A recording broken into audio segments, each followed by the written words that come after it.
21 अप्रैल 1526 की सुबह पानीपत की ठंडी हवा में कुछ ऐसा था जो इतिहास का रुख बदलने वाला था। तलवारें अभी म्यान में थीं, लेकिन साजिशें पहले ही चल चुकी थीं। सवाल सिर्फ बाबर और इब्राहिम लोदी के बीच युद्ध का नहीं था। सवाल था कि क्या दिल्ली सल्तनत अपने ही लोगों की चालों से हार जाएगी। दिल्ली के तख्त पर बैठा इब्राहिम लोदी अफगान वंश का सुल्तान, जवान था, बहादुर भी, लेकिन उसकी सबसे बड़ी कमजोरी थी उसका स्वभाव। उसने कई पुराने अफगान सरदारों को अपमानित किया, कुछ को पद से हटाया और कुछ को कैद तक करा दिया।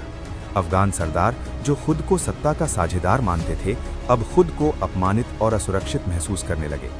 पंजाब में दाऊद खान लोदी और इब्राहिम का चाचा आलम खान दोनों के मन में बगावत की आग सुलग रही थी। वे जानते थे कि सीधे सुल्तान से टकराना आसान नहीं होगा, इसलिए उन्होंने एक खतरनाक रास्ता चुना, बाहरी ताकत को बुलाना। उसी समय काबुल में बैठा ज़हीरुद्दीन मोहम्मद बाबर, जो तैमूर और चंगेज़ खान की विरासत का दावा करता था, भारत की ओर कई बार नजरें डाल चुका था। उसे सिर्फ एक मजबूत निमंत्रण चाहिए था, और वो निमंत्रण उसे मिला। 1524 में दाऊद खान लोदी ने बाबर को संदेश भेजा। उसने वादा किया, अगर वो इब्राहिम को हटा दे तो पंजाब उसका साथ देगा। आलम खान ने भी बाबर से मदद मांगी, इस उम्मीद में कि वो खुद दिल्ली की गद्दी पर बैठ सके। बाबर के लिए ये मौका था, अंदर से बटी हुई सल्तनत, नाराज सरदार और कमजोर राजनीतिक एकता। लेकिन बाबर सिर्फ तलवार लेकर नहीं आया, वो अपने साथ नई युद्ध रणनीति लाया, तोपखाना। उस समय भारत की सेनाओं में तोपों का प्रभाव सीमित था, लेकिन बाबर ने उस्मानी तुर्कों की तकनीक अपनाई थी। उसके सेनापति उस्ताद अली कुली और मुस्तफ़ा ने तोपों को युद्ध की धुरी बना दिया।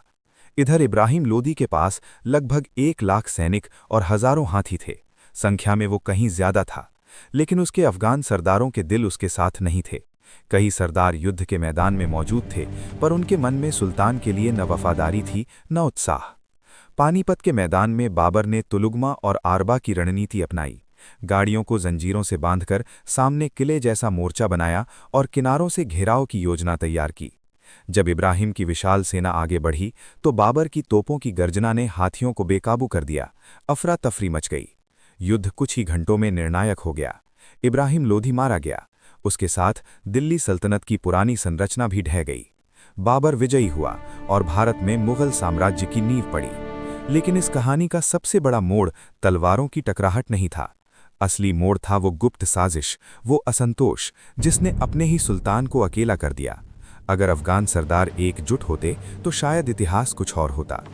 पानीपत की पहली लड़ाई सिर्फ एक सैन्य संघर्ष नहीं थी, ये अंदरूनी फूट की कीमत थी। कभी कभी साम्राज्य बाहर से नहीं, भीतर से गिरते हैं, और 1526 में दिल्ली का तख्त तलवार से कम और विश्वासघात से ज्यादा